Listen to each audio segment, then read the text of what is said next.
Hi there, my name is Emma Rose Allenson, but I like to go by Rosie.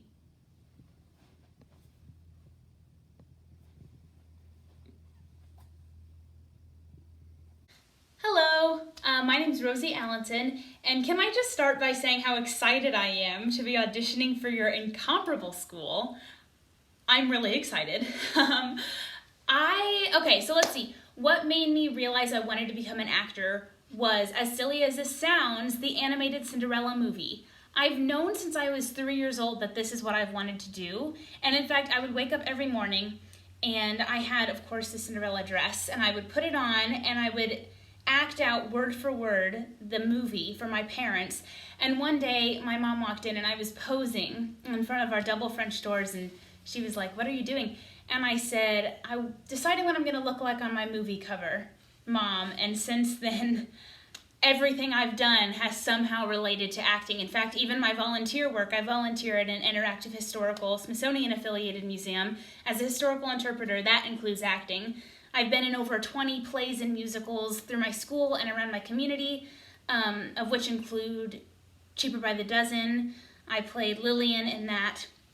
The Nonsense 2, The Second Coming, I was Sister Mary Leo. Picnic, I was Millie. I was in the original cast of a play called Go Be Joan. I played Kara. I played Olive Ostrovsky in the 25th Annual Putnam County Spelling Bee. I was Mary Warren in The Crucible. That was one of my favorites. And most recently, I played Eliza Doolittle in Pygmalion. Apart from that, for the past 5 summers, I've trained in the heart of New York City through a company called Broadway Artists Alliance, where students have the opportunity to work alongside Broadway professionals and in preparation for an industry showcase at the end of the week, where we perform for industry members and receive feedback. But to the meat of the topic, the main thing, why I wish so fervently to come to your school. And that's, as simple as this sounds, how pointed the training is. I fell in love with the facility and with the teachers this past February when I went to a college visit on your New York campus, and then again in June when I attended a virtual on-camera course. And I knew that this was where I was meant to be. I am extraordinarily focused on and passionate about a future in this industry, and feel that the education you offer at the Academy will best help me to succeed in that future. Thank you so much, and thank you for this opportunity. Have a good one, you guys. For my first monologue today, I'm going to be playing the role of Kate from the play Taming of the Shrew by William Shakespeare.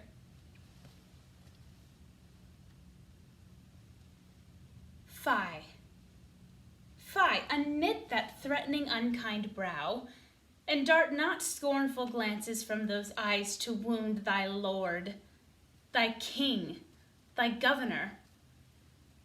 It blots thy beauty as frost do bite the meads, confounds thy fame as whirlwinds shake fair buds, and in no sense is meet or amiable. A woman moved is like a fountain troubled, muddy, ill-seeming, thick, bereft of beauty. And while it is so, none so dry or thirsty would deign to sip or touch one drop of it. Thy husband is thy lord, thy life, thy keeper, thy head, thy sovereign, one that cares for thee and for thy maintenance, commits his body to painful labors, both by sea and land, to watch the night in storm and the day in cold, whilst thou list swarm at home, safe and secure, and craves no other tribute at thy hands than love, fair looks, and true obedience. Too little payment for so great a debt.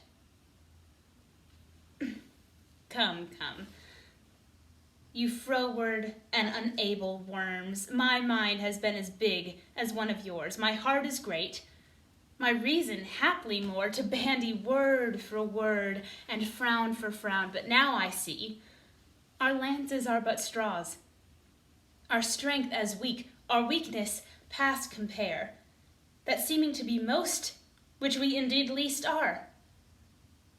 Then veil thy stomachs, for it is no boot, and place your hand below your husband's foot, in token of which duty, if he so please, my hand is ready. May it do him ease.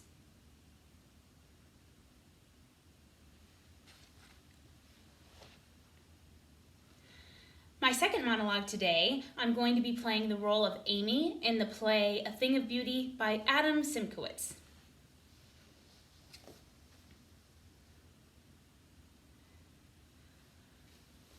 Well, we don't make art. Art makes itself through us. But you have to be open to let the muse in. Like that state of being where it's not just us doing it.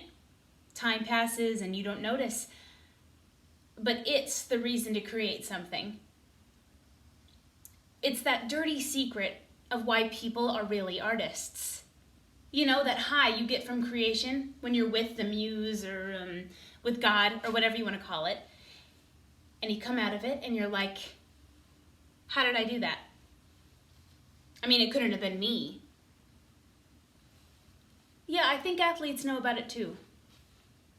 Scientists, mathematicians, they all know what it is to get in the zone. It's just, for me, the way to that thing is through painting. But the muse won't come if you let your critics in. That's why artists drink. You know, that shuts up the critical voices for a while at first, but it destroys you in other ways too, I guess.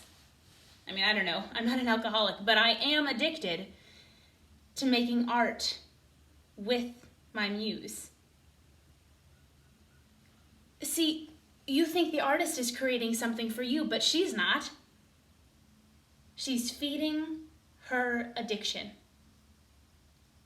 Yeah, the art is for the artist, not the people. Thank you so much.